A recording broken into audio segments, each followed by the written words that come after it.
La météo était un sujet qui intéressait, qui passionnait.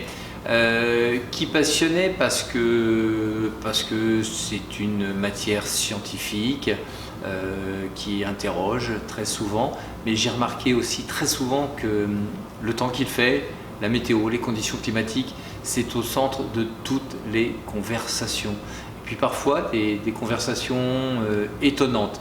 En fait, j'ai eu l'idée d'écrire ce livre et ce titre m'est venu assez rapidement quand le ciel fait des histoires. Je m'en suis rendu compte quand on m'a raconté, j'ai appris comment Blaise Pascal avait pris conscience et avait démontré que l'air avait un poids et qu'il avait mis en évidence la pression atmosphérique. En fait, il avait effectué l'expérience à Paris avec une mesure, alors à l'époque on appelait ça l'équilibre des liqueurs. En fait, c'était l'ancêtre du baromètre. Il avait pris la pression au pied de la tour Saint-Jacques et au sommet de la tour Saint-Jacques à Paris. Sauf que la tour Saint-Jacques n'est pas très haute et que la différence n'était pas très probante. Et donc, là où l'histoire est jolie et d'un seul coup prend un caractère très humain, c'est que Blaise Pascal a demandé à son beau-frère qui habitait... il était dans l'Allier, je crois bien, il était du côté de Moulins, il n'était pas dans le Puy-de-Dôme. Mais il lui a demandé d'aller mesurer la pression au pied du Puy-de-Dôme le même jour, au même moment, et au sommet du Puy-de-Dôme. Ce qu'il a fait, ça a été à l'époque une véritable expédition, à l'époque où ça s'est déroulé, à dos d'âne avec des fioles remplies de liqueurs, de mercure. C'était absolument incroyable. Et j'ai trouvé cette histoire tout à fait étonnante. Je me suis dit, tiens, c'est marrant parce que derrière chaque découverte scientifique, chaque événement météorologique, il y a très souvent une histoire assez inédite, une histoire humaine, une histoire de gens qui sont un peu fous, qui veulent aller jusqu'au bout et prouver ce qu'ils ont en tête. Ça a été le cas de Blaise Pascal, mais aussi de plein d'autres.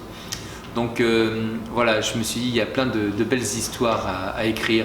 Au total, il y en a 75 récits. Alors, ça passe par Blaise Pascal jusqu'à un retraité de la météorologie allemande qui a retrouvé la trace d'un programme météo secret qui avait été mis en place par les nazis au cours de la Seconde Guerre mondiale.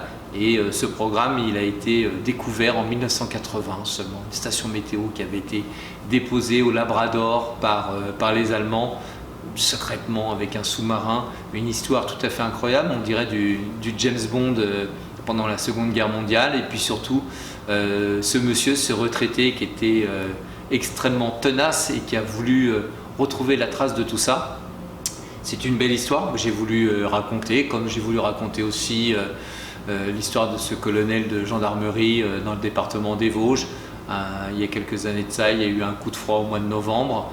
Et pour que les Vosgiens mettent les pneus neige ou les chaînes et soient prudents sur la route, et ben finalement il a lancé un avis de recherche et un avis d'arrestation contre la Reine des Neiges qui était responsable de cet épisode de froid, et donc en recommandant aux Vosgiens de mettre des pneus neige s'ils croisaient la Reine des Neiges. Voilà, c'était plutôt drôle, et ce sont des histoires où à chaque fois il y a des personnages derrière, il y a de l'humain, et puis ça permet de mieux comprendre notre environnement et ce qui se passe autour de nous. Voilà, donc c'est pour ça que je tenais à partager avec vous ces quelques 300 pages et 75 histoires au total.